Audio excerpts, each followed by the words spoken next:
Traditat e të parëve. Atëherë disa farisenë e skritë nga Jeruzalemi ju afruan Jezusit e i thanë: "Se nxënësit e tu nuk i përfillojnë mësimet që na i lanë të parat, sepse nuk i lanë duart para se të hanë bukën."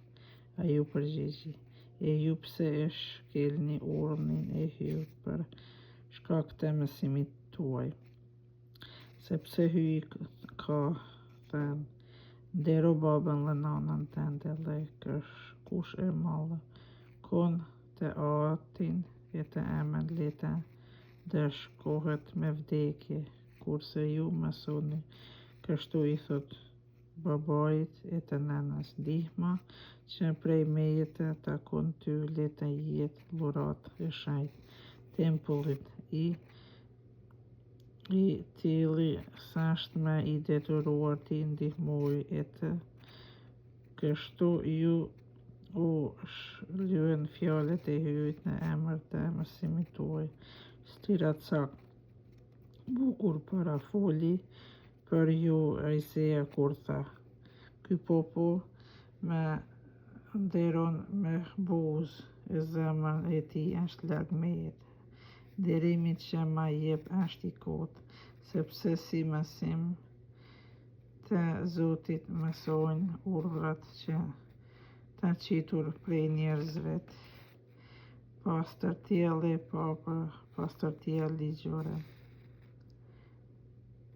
Atëherë e grishi popullin t'i afrohet dhe i tha: "Dëgjoni e merrni vesh mirë, njeriu nuk e bën të papastër që hyn në gojë, por që del nga goja, ajo e bën njeriun të papastër." Atëherë ju afruan nxënësit e i thanë: "A e di se farisenët, kur sa e dëgjuan këtë fjalë, u skandalluan?" Jezusi u përgjigji: "Çdo bimë që nuk e ka mbjell Ati im qiellor do të nxirret me gjithë rrënjë. Hiquni tyre, janë të verbër dhe prijës të verbërisht, e kur i verbëri i prind të verbërit, të dy bien në grop." Atëherë Pietri tha: "Na e shpjego këtë shembull tyre." Ai i përgjigji: "Si as ju nuk po kuptoni? Po a nuk e merrni vesh se gjithçka hyn në gojë shkon në bark e del e mbaron jashtë, kurse çka del nga goja del nga zemra, e kjo e bën njeriun të papastër, sepse nga zemra dalin qëllimet e këqija, vrasjet, kurorthyerjet, fllihshtia, vjedhjet, dëshmitë e rrënjshme, blasfemitë. Këto i përlyejnë njeriun të haj njeriu me duart të palara, kjo s'bën njeriun të papastër." Feja e gruas kananase. Jezusi doli prej atij vendi e kaloi në krahinën e Tirit e të Sidonit, dhe ja një grua nga Kananea që kishte ardhur prej atyre anëve, filloi të bërtase të thotë: "Ki mëshirë për mua, o Zot, biri i Davidit, djalli po ma mundon tepër vajzën."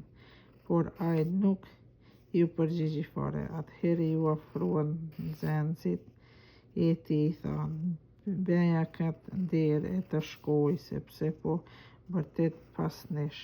Ai u përgjigji: "Unë jam i dërguar vetëm te delet e humbura të shtëpisë së Izraelit."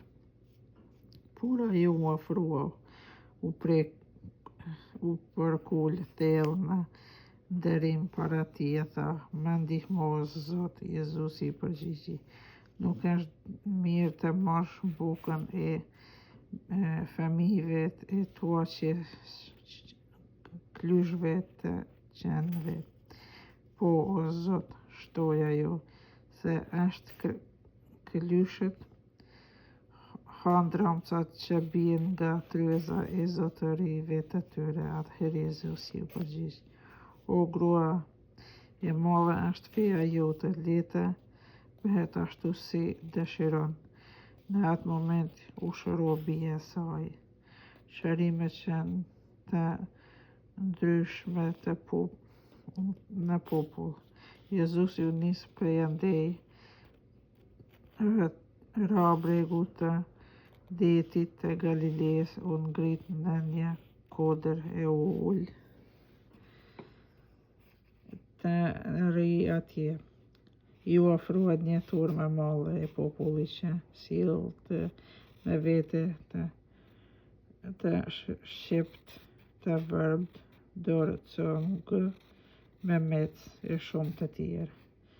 I ullën para tij dhe ai I shëroi. Populli u mrekullua duke parë se si me mec flasin, dorëcungët u shëruan, të shqipt ecnin drejt, të verbët shohin dhe illa lavdi hyet të Izraelit.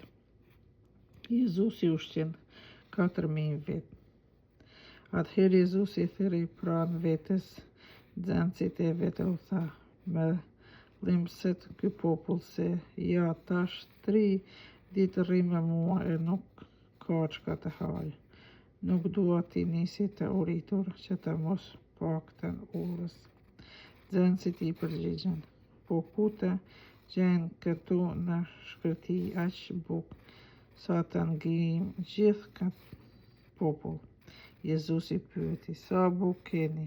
7 bukë e pak peshk të vogël, I përgjigjen ata. Atëherë I dha urdhër popullit të ulet për tokë.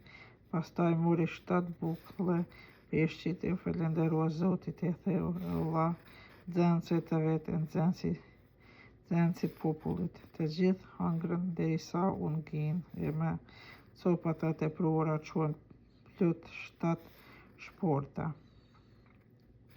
Ata që hangrën ishin për pos grave e fëmijëve, 4.000 burra. Kur u shpërndau popullin, hyni në barkë e shkoi në krahinën e Magadinit.